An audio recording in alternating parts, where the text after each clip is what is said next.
The Posse Comitatus Act. The Posse Comitatus Act is a federal law that restricts the use of the U.S. military for domestic law enforcement purposes. Enacted in 1878 following the Reconstruction era, its purpose is to maintain a clear separation between the military and civilian authorities. Key provisions. Main prohibition. The Act makes it illegal to willfully use any part of the Army or the Air Force as a posse comitatus or otherwise to execute the laws. Expanded scope. While originally limited to the Army, the Act's scope was later expanded to include the Air Force. More recently, the National Defense Authorization Act for fiscal year 2022 expanded coverage to include the Navy, Marine Corps, and Space Force. Penalties. Willfully violating the Act can result in a fine, imprisonment for up to 2 years, or both. Exceptions and limitations.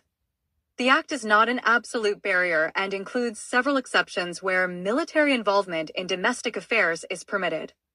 Authorization by Congress. Congress can expressly authorize military involvement in specific situations. The Insurrection Act.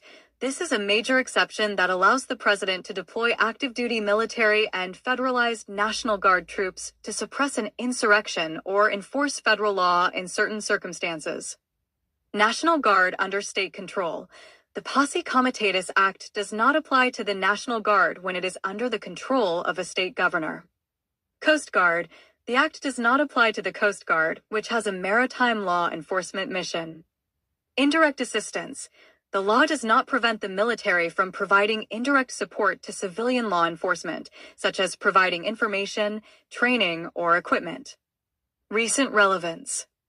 The application and interpretation of the Posse Comitatus Act are often debated during times of domestic unrest, most recently during the Trump administration. In September 2025, a federal judge ruled that the Trump administration's use of federalized California National Guard and Marines for civilian law enforcement tasks in Los Angeles violated the act. The ruling found that military personnel were used for unauthorized law enforcement activities, such as arrests, apprehensions, and security patrols. The court issued a permanent injunction to prevent similar actions in the future. The decision underscores the legal limits on using the military for domestic policing and the importance of statutory and constitutional authorization for such deployments.